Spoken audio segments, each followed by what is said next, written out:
Bonjour et bienvenue dans l'Almanach des Fées Célestes.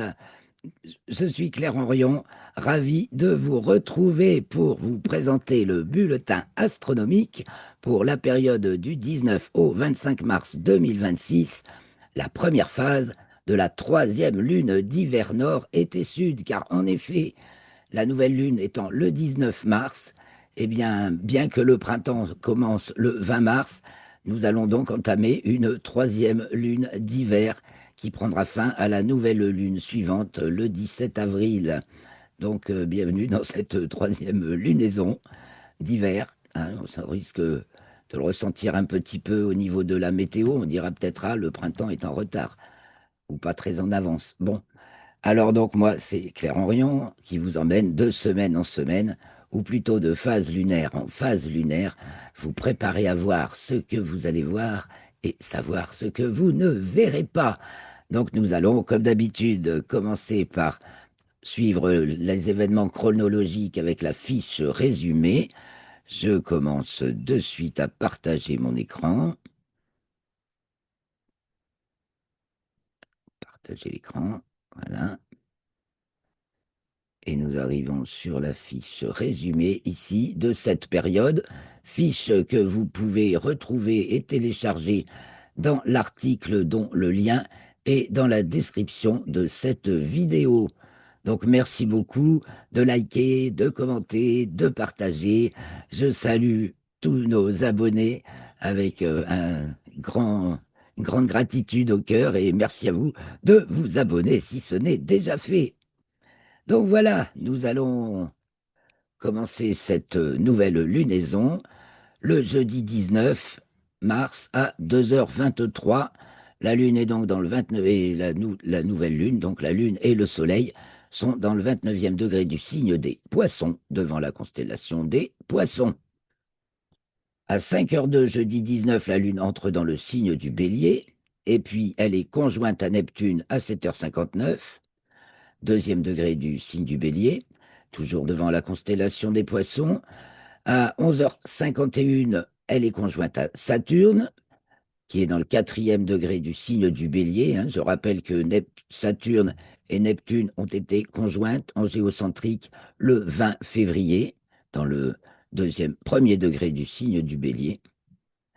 Jeudi 19, le soir même de cette nouvelle lune qui se produit à 2h23 du matin, donc le soir même, on doit pouvoir voir un premier croissant, peut-être avec un instrument parce qu'il est très fin, mais il est quand même encore à 3 degrés de hauteur, le soleil 5 degrés sous l'horizon pour chez nous, et il se couche 40 minutes après le soleil. Là, il y a une petite erreur, c'est 17 heures après la nouvelle lune. Je vais corriger. Merci d'être avec moi pour ces relectures. Donc voilà, bien entendu, ce premier croissant, c'est 17 heures après la nouvelle lune. On dit la lune est âgée de 17 heures. Nous arrivons à vendredi 20 mars à 10h23. La lune est conjointe à Vénus. Donc on verra Vénus le 19 au soir, plus facilement avec le premier croissant, et on la verra mieux le 20 au soir avec la lune qui sera au-dessus. Et donc, ce sera facile à voir. Vénus est facile à voir maintenant, le 20 au soir. Et ce jour même du vendredi 20 mars, à 15h45, le soleil entre dans le signe du bélier. C'est l'équinoxe de printemps pour l'hémisphère nord, d'automne pour l'hémisphère sud. Donc, sa déclinaison est égale à zéro. Il monte en déclinaison. Concrètement, ça veut dire qu'il culmine au zénith à midi pour tous les points qui sont situés sur l'équateur. Voilà. Et il va éclairer de plus en plus le nord, et il va rester dans le signe du bélier jusqu'au 20 avril, 1h39, temps universel, donc ça nous fera 3h39, parce qu'à la fin du mois de mars, dernier week-end de mars, on va passer à l'heure d'été, on aura donc 2 heures d'avance sur le soleil. Donc j'ai mis en temps universel, time coordinate, temps coordonné universel. Vendredi 20 toujours, Mercure, qui était rétrograde depuis le 5 mars, si je ne m'abuse, même plus tôt que ça, fin février, reprend son mouvement direct. Et donc, elle est à ce moment-là dans le 9e degré du signe des poissons. Elle était au 26e, je crois. Elle a reculé. Enfin, elle a fait sa rétrogradation dans le signe des poissons. Elle est revenue. Elle était devant la constellation des poissons. Elle est revenue devant celle du Verseau. Et elle va être directe, Mercure, donc jusqu'au 30 juin, où elle sera alors dans le 27e cancer et sa rétrogradation jusqu'au 24 juillet. Oui, c'est ça. Donc, elle était rétrograde depuis le 27 février, je crois bien, Mercure. Je dis elle, souvent pour les planètes, hein, je rappelle. Samedi 21 mars, 7h35, la Lune entre dans le signe du Taureau. Dimanche 22 mars à 12h18, c'est la conjonction Soleil-Neptune ou Nouvelle Neptune. Le Soleil, donc, on a un alignement Terre, Soleil, Neptune. Neptune est donc au plus loin de la Terre à peu près. On voit qu'elle atteint son apogée lundi 23 à 9h23, donc au plus loin de la Terre, à 30 fois la distance Terre-Soleil, soit 4,62 milliards de kilomètres. Neptune, c'est environ 30 fois la distance Terre-Soleil. Donc en héliocentrique, Soleil conjoint Neptune, donc en géocentrique, Soleil conjoint Neptune, égale en héliocentrique, Terre opposée Neptune. Du point de vue du Soleil, on a Soleil, Terre d'un côté, Neptune de l'autre. C'est exactement à l'opposé sur l'écliptique de la longitude en géocentrique. Donc deuxième bélier conjoint en géocentrique, Soleil-Neptune. Deuxième balance, la Terre, Neptune toujours bélier en héliocentrique. Ce même jour, non, bah oui, dimanche 22 mars, toujours, à 12h31, donc juste après l'opposition, la conjonction Soleil-Neptune, ou l'opposition Terre-Neptune en héliocentrique, la Lune est au périgée, au plus près de la Terre, à 366 884 km, soit 57,52 rayons terrestres. Ensuite, dimanche 22 à 22 heures, elle sort des limites zodiacales nord, car elle monte en déclinaison. Voilà. Donc, on a une nouvelle lune qui est. Donc, une fois qu'on est à la nouvelle lune, jusqu'à la pleine lune, la lune est croissante. En plus de ça, là, elle est montante, puisqu'elle monte en déclinaison. Et qu'elle sort donc des limites zodiacales. Mais qu'est-ce que j'ai marqué? Hors limite zodiacale. Oui, plus 23 degrés, 26 minutes, monte. Et je vais rajouter le plus.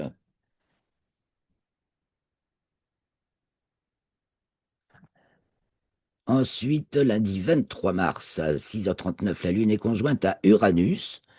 Donc la planète se trouve au sud. À regarder, enfin à chercher Uranus à côté du croissant de Lune. Évidemment, c'est mieux quand il n'y a pas la Lune, plus facile. Avec des jumelles en sortant la Lune du champ, on peut trouver Uranus. On regardera tout à l'heure en détail comment on la trouve. Donc, je vous ai marqué le 22-23 mars, coucher de la Lune 23h54, Uranus 0 heure, pile. Et le 23-24 mars, coucher d'Uranus d'abord, bien sûr, la Lune l'a dépassé à 23h53, un peu plus tôt que la veille, et la Lune plus tard à 1h13. Hmm. Le lundi 23 mars, toujours 9h18, la Lune entre dans le signe des Gémeaux. Et donc, elle est conjointe aux Pléiades dans la foulée, mais entre-temps, tout de suite après, donc, nous avons l'apogée de Neptune dont nous venons déjà de parler à 9h23 et à 9h43, la Lune est conjointe aux Pléiades, donc ou amas ouvert M Messier 45, qui se trouve au sud. Et donc ben là, c'est pareil, on les voit plus facilement quand la Lune n'est pas à côté, mais on peut s'amuser à aller chercher en sortant aux jumelles, en sortant la Lune du champ des jumelles. Et donc, je vous ai donné les... Pareil, ça se voit avec Uranus, quoi, en même temps. Hein, on a les Pléiades, Uranus, et puis la Lune, le premier soir, le 23, elle est à droite, et le 24, elle est un peu plus loin, et à gauche. La Lune atteint aussi sa latitude maximale, donc les ailes du dragon, sa latitude nord maximale, lundi 23 à 23h52. Et donc à partir de là, elle va descendre en latitude. Mais jusque à mercredi 25, 5h35, elle continue à monter en déclinaison. Mardi 24 mars à 2h12, la Lune est conjointe à Aldébaran, l'étoile alpha du Taureau. Donc la Lune passe 10 degrés au-dessus de l'étoile. Donc à remarquer, de toute façon avec Uranus, les Pléiades, le 23 et le 24.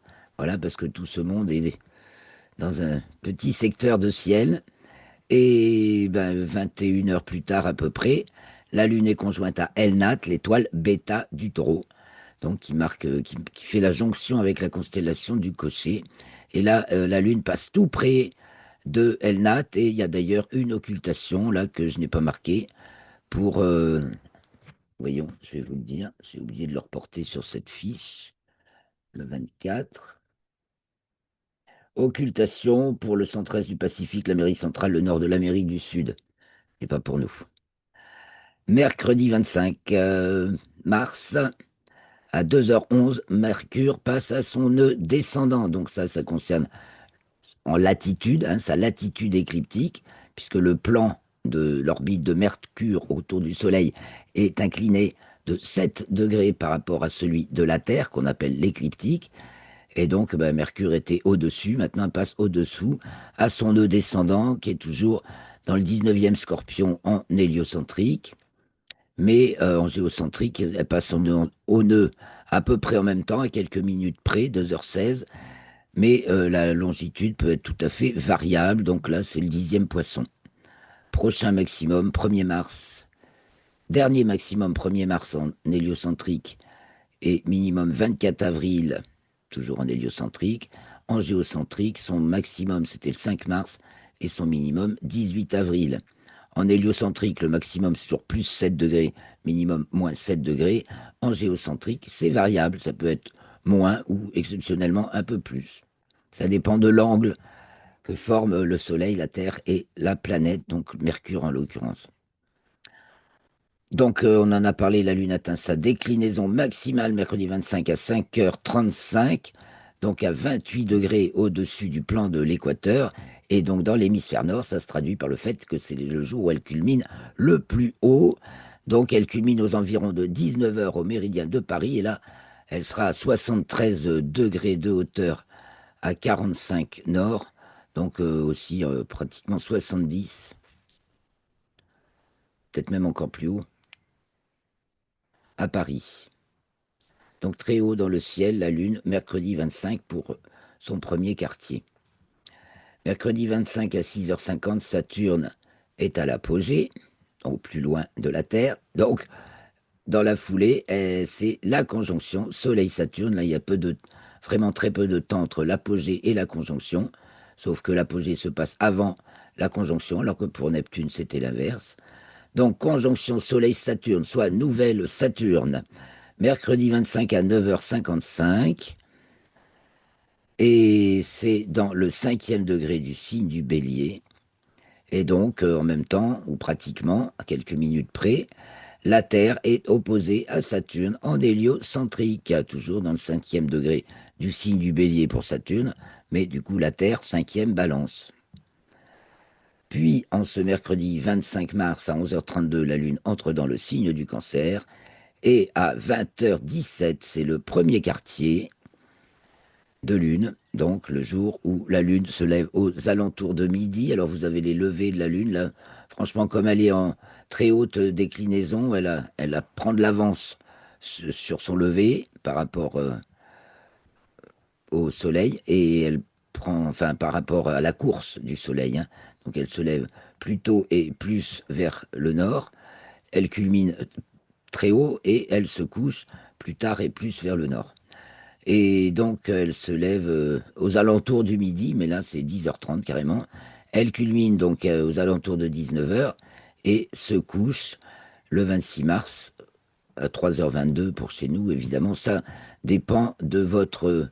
Ça se décale, si on reste en France métropolitaine, ça se décale de quelques minutes. Bon, après, ça fait presque une heure quand même entre Strasbourg et Brest, avec des différences aussi entre Lille et Nice, par exemple. Mais on reste, je suis dans une moyenne. Voilà, alors vous en rajoutez un peu si vous êtes à l'ouest, vous en enlevez un peu si vous êtes à l'est. Et puis pour le nord et le sud, mais ça dépend si on est au printemps, en été, en automne, en hiver, pour le soleil. Et la Lune, ça dépend le signe dans lequel elle se trouve aussi, qui suit les saisons du soleil. Voilà pour ce petit résumé de la semaine. Alors, que voit-on comme planète actuellement dans le ciel? C'est le grand turnover des planètes dans le ciel, puisque du coup, Neptune et Saturne passent dans le ciel du matin, à partir du moment où elles sont conjointes au Soleil. Elles étaient dans le ciel du soir, là, elles n'étaient plus visibles depuis fin février, et elles vont être, elles vont maintenant se lever avant le Soleil, mais pour l'instant, elles se lèvent en même temps que lui, quoi. Quand elles sont conjointes au Soleil, elles se lèvent, culminent et se couchent à peu près en même temps que lui. Donc, il faudra attendre le début de l'été, la fin du printemps pour Saturne et le début de l'été pour voir Neptune en fin de nuit dans le ciel. Mars également est dans le ciel du matin, mais se lève vers 6h25, encore tout à fait invisible. Pareil, il faut attendre la fin mai pour la voir. Et Mercure est aussi dans le ciel du matin. Peut-être, j'ai pas mis en vert, peut-être visible avec des jumelles. Elle a un éclat, elle reprend un peu d'éclat, mais c'est pas très brillant. Et donc, on a dit, Mercure reprend son mouvement direct. Je crois qu'elle est en, voilà, elle passe en latitude sud, donc pour nous, c'est pas intéressant, ça la met de plus en plus bas dans le ciel.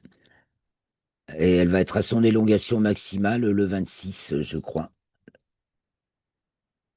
ou sans tarder, la semaine prochaine, mais je crois bien que c'est le 26.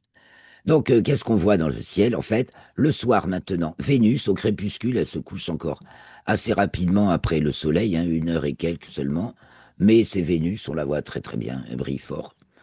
Elle est basse, hein, mais elle brille fort, donc elle peut faire des tas d'effets aussi à cause du fait qu'elle soit basse sur l'horizon.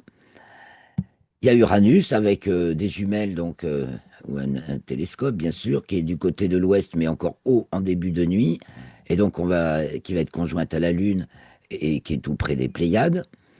Et puis il y a Jupiter qui trône devant la constellation des Gémeaux, sous Castor et Pollux, qui culmine vers 20h et se couche vers 3h40. Donc on en profite. Il y a encore donc des phénomènes à observer, mais évidemment maintenant que Jupiter se couche de plus en plus tôt dans la nuit, bah, il y a de moins en moins de phénomènes à observer, mais vous les avez répertoriés ici. Nous avons aussi des étoiles filantes que je n'avais pas mentionnées jusqu'à présent, donc ont leur maximum le 25 mars. C'est des Virginides, c'est un très vieil essaim, scindé en plusieurs morceaux et qui est actif du 25 janvier au 15 avril. Voilà, donc ça fait des météores brillantes, lentes, mais il n'y en a pas beaucoup. Moi, j'ai vu un truc d'ailleurs hier je me suis vraiment demandé ce que c'était, parce que c'était très lent pour un météore, vraiment. C'était sans doute, mais c'était bien trop rapide quand même pour être un avion ou un satellite. Euh, Ça faisait un petit panache derrière, ça a fait une petite traînée, mais vraiment un peu lente pour une étoile, vraiment lente pour une étoile filante. C'était assez surprenant comme objet. Et ça faisait, oui, comme une balle de badminton. Ça faisait. Voilà. Ben, je me suis demandé ce que c'était. Donc, on a les petites planètes opposées au Soleil cette semaine, le 21 mars, 20 Massalia, le 25 mars, 15 Eunomia, et le 25 mars encore, 122 Gerda. Ça nous donne, c'est juste pour qu'on entende les noms de ces astéroïdes, petites planètes. Et donc, il y a Eunomia qui est assez repérable, magnitude 9,7, bon, c'est quand même assez fort, hein. Enfin, assez faible comme éclat, qui est au périgée le 22 mars. Elles sont toutes au périgée dans le même moment. Et la Lune est conjointe à la petite planète qu'on appelle planète naine, donc elle a la dénomination comme Pluton de planète naine, c'est 1 Cérès, le 21 mars. Voilà, alors on va aller voir sur Stellarium maintenant. Tiens, qu'est-ce qui se passe? Ah, mes images. Je vais arrêter le partage. Et je mets le jus. On a failli avoir une coupure de jus, d'électricité, là, voyons. Excusez, il faut que ça vienne. Ah ben il n'est pas branché. Alors ça ne peut pas marcher. Voilà. Qu'on n'ait pas une panne parce que j'avais pas branché l'ordi, il était sur batterie. Ok. Alors maintenant, ben, nous allons partager à nouveau. Nous allons sur Stellarium. Ah ben oui, je veux bien. Qu'est-ce que ça me fait? Je peux pas accéder. Attendez, j'arrête ce partage et je vais m'y prendre autrement.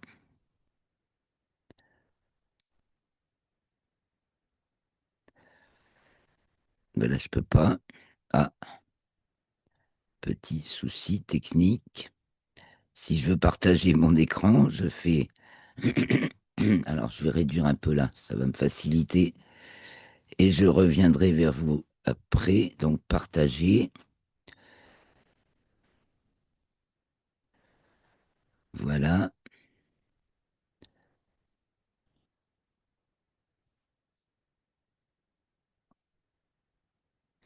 Ah bah tiens, j'ai un souci d'écran qui n'était pas. Bon, j'espère que ça va pour vous. Donc, nous y voilà. Nous voilà donc sur les pieds sur terre, la tête dans les étoiles. Le soleil, nous sommes là le 17, on va aller donc au 19, le jour où commence notre histoire, le jour de la nouvelle lune, et on va envoyer le soleil se coucher. Donc on va voir que bah, le 19 au soir, c'est la veille du 20, il va se coucher pile à l'ouest, car le lendemain, le 20, c'est le jour de l'équinoxe. Le jour de l'équinoxe, le soleil partout sur Terre, le soleil se lève pile à l'est et se couche pile à l'ouest. Donc pour nous qui sommes dans l'hémisphère nord, de jour en jour ensuite, il va se lever toujours du côté de l'est, mais de plus en plus vers le nord, monter de plus en plus haut dans le ciel et se coucher toujours du côté de l'ouest, mais de plus en plus vers le nord également. Donc voilà, et ben du coup, là c'est le 19 au soir. Donc il n'y a pas de lune, mais et s'il va y avoir le premier croissant de lune. Regardez déjà, à 19h50, on a Vénus. Alors je vais mettre un paysage océan afin de pouvoir profiter et repérer le tout premier croissant de lune. Voilà, donc évidemment qu'il faut le choper de bonne heure, puisqu'il se couche à 19h52. Donc là, je vais remonter un petit peu. Donc on va essayer de l'attraper vers 19h30. Le premier croissant de lune, alors je grossis, on va voir comme il est fin, moins de 1%, hein, vous voyez, vous aurez que ce très fin trait. C'est pour ça qu'il faut sans doute quand même au moins des jumelles. Il est en dessous à droite de Vénus, et voilà, et c'est bien à l'ouest. Donc Vénus maintenant est bien visible, et on va le suivre tout ça de jour en jour, donc, où on fait... on va déjà suivre la Lune et on reviendra un peu devant les étoiles. Bon, je vais prendre une heure de plus. Bon, Vénus se couche. 20h30, Vénus se couche. On regarde nos constellations du côté de l'ouest. Donc, la baleine se couche, n'est-ce pas? Bah, le bélier, le taureau, avec Uranus. Donc, c'est vers 20h, là, il faut choper Uranus. Ici, vous avez les Pléiades. Et ici, donc, Uranus, à prendre, prenez un instrument, hein, donc en début de période, la Lune n'est pas encore là, elle se couche, vous voyez, très vite.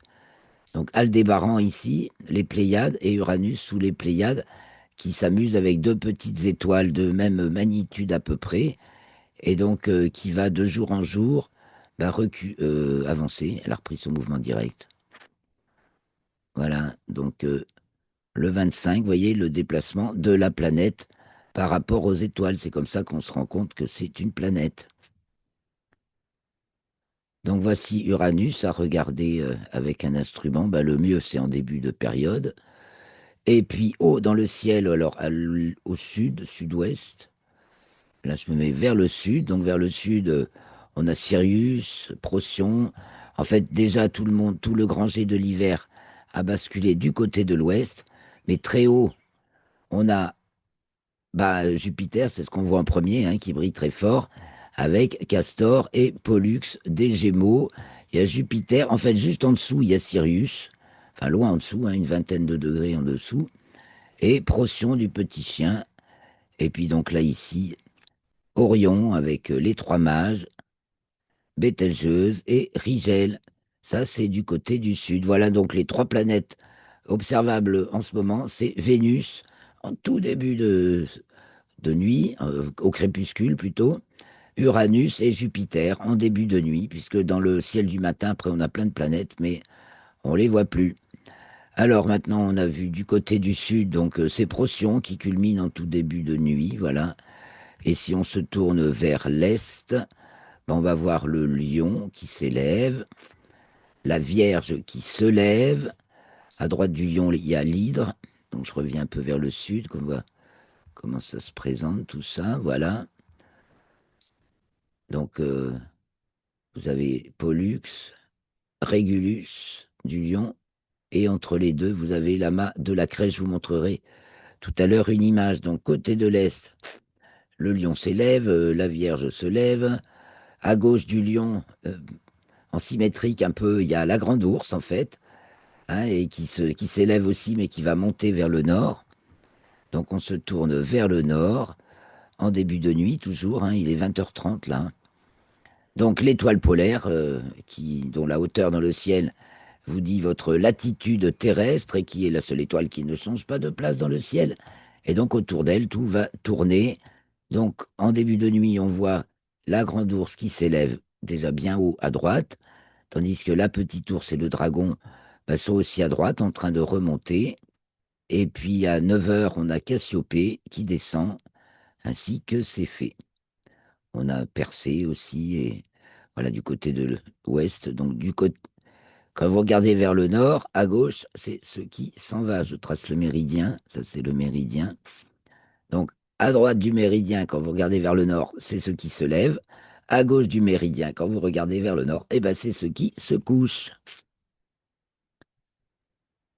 Voilà, donc on a déjà regardé à l'ouest, c'est l'heure où Vénus s'en va, 20h30. Donc on va aller d'heure en heure jusqu'au milieu de la nuit. 21h30, 22h30, 23h30, 0h30.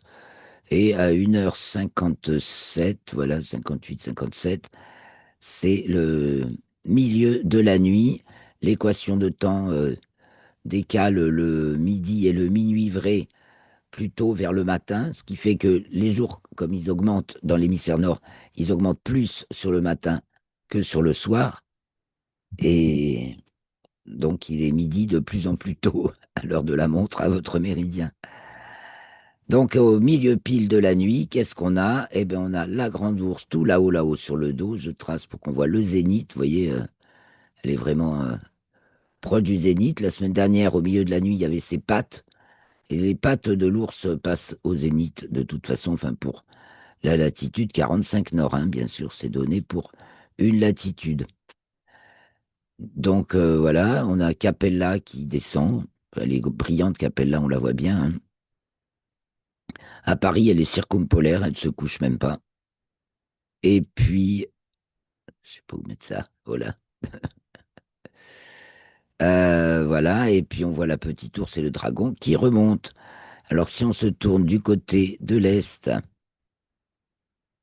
milieu de nuit, apparaissent.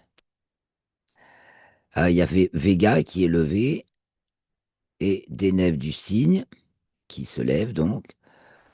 Donc qui dit Vega et des nefs dit dans la foulée, il y a Arcturus qui s'élève. Entre Vega et Arcturus, on a donc le Bouvier, la couronne boréale et Hercule. À propos de couronne boréale, on attend toujours le réveil depuis 2 ans, hein, de l'étoile Tau Coronae Borealis, une étoile variable qui est à magnitude 10, mais qui devrait prendre un éclat, monter à un éclat de magnitude 2 ou 3, donc un peu comme l'étoile polaire, donc bien visible à l'œil nu. Bon, finalement, les pronostics, ce serait que ce serait vers le 25 juin qu'elle ça lui arriverait, ce sursaut d'éclat. Celui-là, on l'attend depuis 1946, c'est pas tous les 11 mois, comme Mira, de la baleine dont nous avons parlé la semaine dernière, puisqu'elle était à son maximum, et qu'on peut peut-être encore la voir en tout début de nuit. C'est vrai, j'ai pas trop pensé à la chercher, mais il faut dire que le ciel est souvent bouché, et j'ai pourtant une assez belle vue du côté sud-est. C'est là qu'elle se trouve. Alors, du côté du sud, qu'est-ce qui culmine en milieu de nuit? Eh bien, nous avons le Corbeau. La semaine dernière, c'était la Coupe. Cette semaine, c'est le Corbeau, ce petit trapèze-là qui se trouve sous la Vierge. Ici, ça c'est Spica de la Vierge. Donc voilà, au minuit, le Lion a déjà passé sa culmination. Ben, disons qu'on a des nébolas, la queue du Lion qui passe, qui culmine, hein, voilà, qui passe au méridien. Et tout là-haut, on a les chiens de chasse qui sont pratiquement au zénith. Il y a la patte de l'ours d'un côté, les chiens de chasse de l'autre. Et donc, on va se retourner vers l'est pour voir ce qui s'en va du côté de l'ouest, bien sûr, au milieu de nuit, hein. On a les Gémeaux qui se couchent avec Jupiter, ils descendent tout droit pile à l'ouest. Là, c'est la disparition de Bételgeuse. Et voilà, tout le monde s'en va. Du côté de l'ouest, tout le monde s'en va. Donc, je reviens du côté de l'est pour voir la fin de la nuit avec vous. Donc, du côté de l'Est, on a Ophiuchus qui est pratiquement sorti de terre au milieu de la nuit. On voit pointer au sud-est les antennes du Scorpion. J'ai pas mis, bon, alors ça c'est Spica, j'ai pas mis beaucoup d'étoiles aujourd'hui. Je vais en mettre un peu plus. Au moins Spica, voilà. Quelques étoiles que vous repériez. Donc, 1 heure, 2 heures du matin, 2 heures.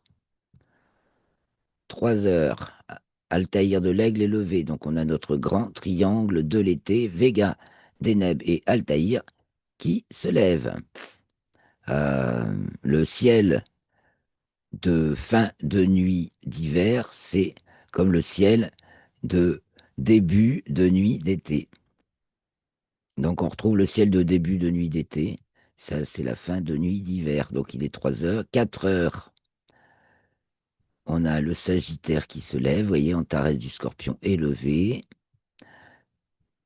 Le grand le grand triangle de l'été ou trois belles de l'été s'élève. Donc ensuite, on a Pégase qui se lève, ils appellent ça toujours le pan. On attend la mise à jour de Stellarium. Et à 6 heures du mat, eh ben, il commence à faire jour. Parce que les jours rallongent drôlement. Donc il y a pas encore de planète à voir dans le ciel du matin. Il y aurait Mercure, mais je croyais, voyons,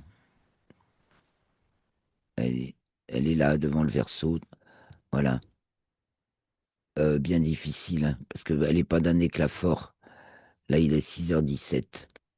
Voilà mes amis pour ce petit tour du ciel. Alors j'arrête ce partage, je reviens vers vous et on va peut-être regarder, partager quelques news, enfin les quelques news de l'astronautique que j'ai relevées pour vous.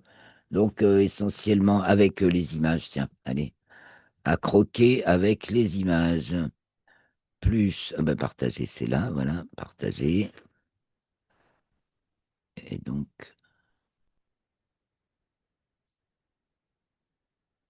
voilà, je vais le faire comme ça c'est sûr que j'ai pas d'empiètement. Donc voilà, la fusée SLS qui doit emmener les astronautes de la mission Artemis 2 qui a été plusieurs fois repoussée depuis le mois de février. Donc là, c'était quand elle était sur son pas de tir fin janvier, avant qu'ils ne la retirent parce qu'ils ont fait des essais, ça, il y avait des trucs à réparer, ils ont ramené la fusée au garage, ils l'ont réparée, et maintenant, eh ben, elle va y retourner le 19, donc justement, il est prévu qu'elle soit ramenée sur le pas de tir le 19 avril, le 19 mars, pour un départ possible le 1er avril.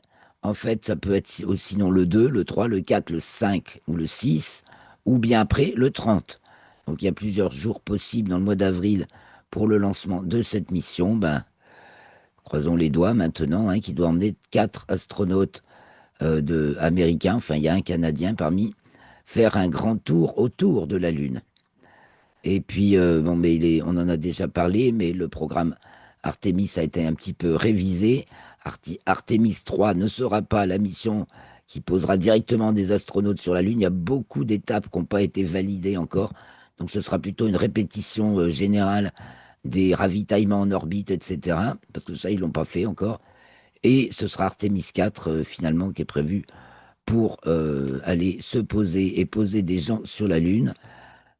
Et bien, voilà, mais le timing a l'air de assez soutenu quand même, hein. Ça va 2028, je crois, Artemis 4. Donc après, quoi d'autre de nouveau sous le soleil? Après, c'est des belles photos. Alors, une belle image de lumière zodiacale qui est actuellement visible, hein, jusqu'à la nouvelle lune, jusqu'au 19-20. Voilà, la lumière zodiacale, donc qui est le reflet sur les poussières présentes dans le plan de l'écliptique, le reflet évidemment du soleil sur les lumières, sur les poussières qui encombrent le plan de l'écliptique et donc qui les diffusent, qui diffractent la lumière solaire. Donc il faut un ciel parfait quand même pour l'obtenir, l'obtenir en photo et encore plus parfait pour la voir à l'œil nu. Et là, c'est une jolie photo comme tout. Le soleil, il se calme, notre soleil. Oh, ça, c'est un passage de la station spatiale chinoise devant le soleil. Parce que des fois, ben oui, les Chinois aussi ont hein, une station spatiale. Ils ont d'ailleurs fait une sortie extravéhiculaire là récemment. On a de temps en temps des nouvelles par l'agence spatiale chinoise, quand même, qui diffuse un petit peu, bon, un peu au compte-gouttes. Et là, c'est un photographe charentais qui a photographié le passage de la station Tiangong devant le soleil. Et on voit quelques taches solaires. J'en profite pour vous donner des nouvelles du soleil, qui ces temps-ci se calme, hein. Il est moins virulent qu'il n'a été jusqu'à fin 2025, début 2026. Ce serait logique, hein, le pic maximum a été 2024-2025, et il semblerait que maintenant il se calme. Il y a encore de l'activité, mais il y a eu un premier jour sans tâche le 24 février. C'était pas arrivé depuis 2022. Et là voilà toujours notre lune. Là, c'est le vieux croissant de lune du. J'ai pas marqué le jour. C'était donc c'est du 16 mars. On est le 17 aujourd'hui, oui, c'est ça. Du 16 mars.